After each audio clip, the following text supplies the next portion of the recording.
Em 2021, o Brasil ficou na 12ª posição como o país mais rico do mundo, considerando o seu produto interno bruto. Esse é um valor extremamente baixo quando olhamos para a imensidão do rico território brasileiro e o seu tamanho populacional. Se considerarmos o nosso histórico de crescimento econômico, percebemos que o Brasil não cresce desde a década de 70. Depois disso, o nosso país obteve pequenos avanços econômicos em meio a diversas crises e instabilidade política.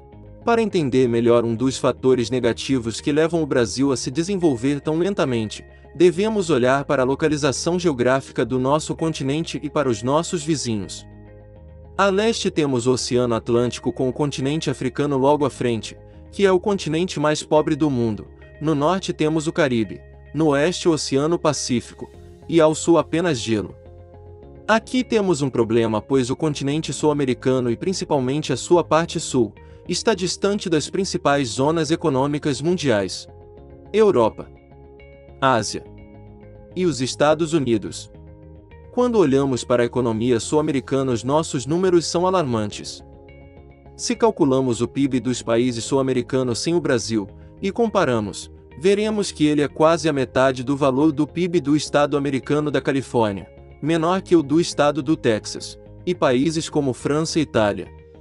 No mapa vemos a floresta amazônica, que cobre boa parte do noroeste do Brasil. Ela se estende até a Colômbia, Peru e outros países da América do Sul.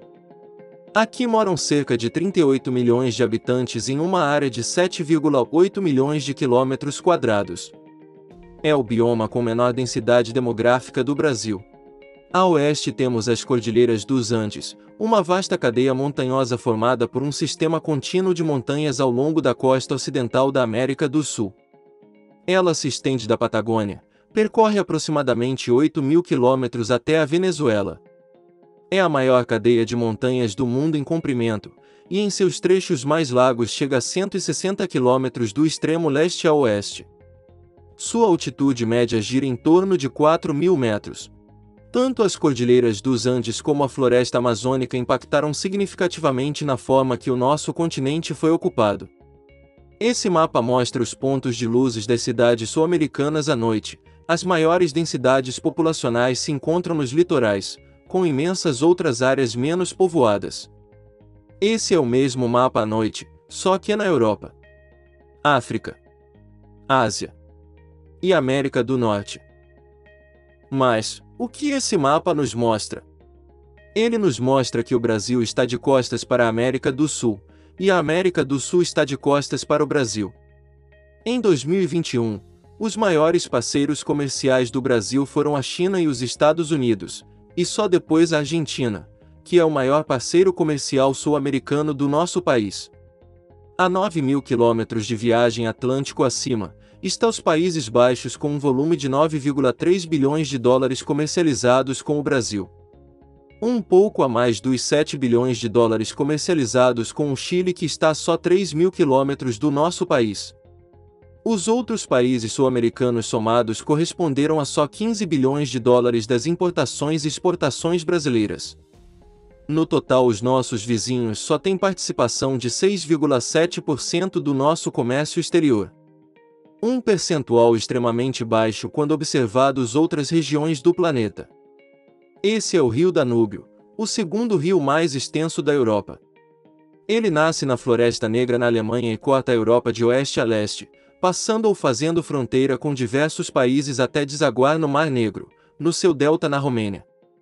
As maiores cidades do rio são Viena, Budapeste, Belgrado e Bratislava, todas as capitais de seus respectivos países. O Danúbio passa por 4 capitais, mais do que qualquer outro rio do mundo.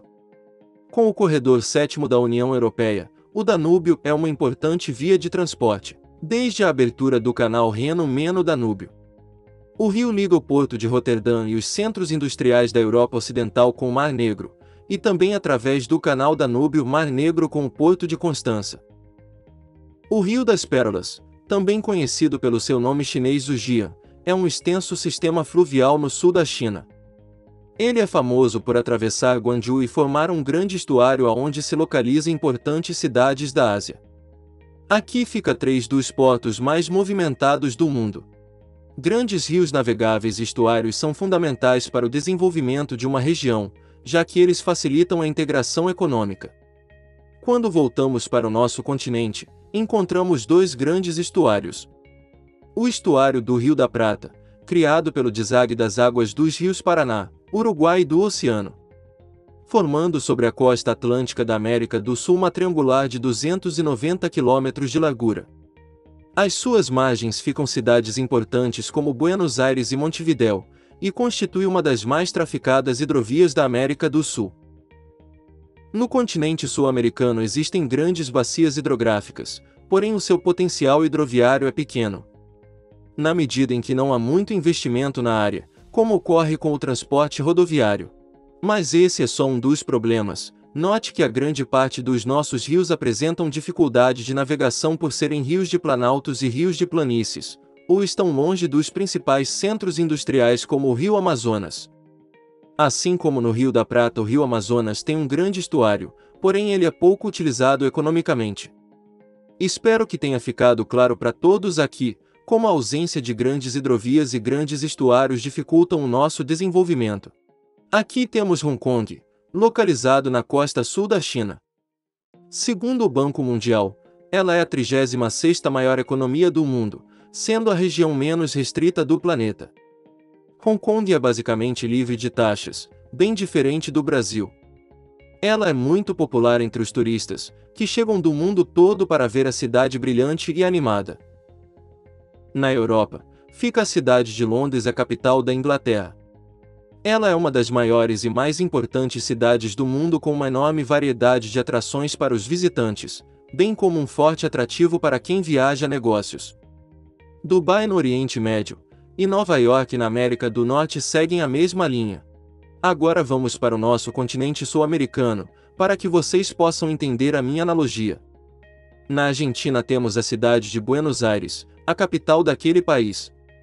Buenos Aires sofre das mazelas que muitas cidades grandes sofrem, mas também oferece de tudo o que se espera de uma grande cidade.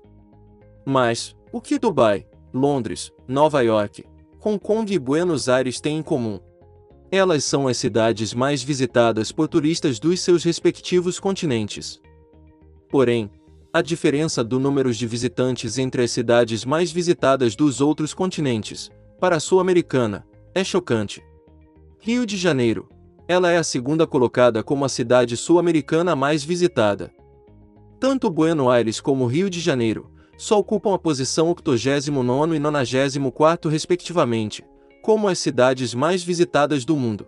Os brasileiros não veem os países sul-americanos como os principais destinos para viajar. Em 2019, Brasil ocupou a 17ª nação que mais viajou no mundo. Entre as cidades mais visitadas estão Nova York, Orlando e Miami. É inegável que não faltam atrativos em nosso continente, aqui as pessoas são carismáticas e hospitaleiras. Mas ter grandes atrativos não é o suficiente, as cidades precisam ser estruturadas como um todo. A falta de vontade do resto do mundo em visitar o nosso continente mostra como somos irrelevantes nesse contexto. Entre esses e outros fatores já relatados aqui no vídeo, mostram por que a América do Sul se desenvolve tão lentamente. Se você chegou até aqui, significa que você curtiu o conteúdo, então deixe aí o seu gostei. Eu recomendo também que você assista a outros vídeos aqui do canal.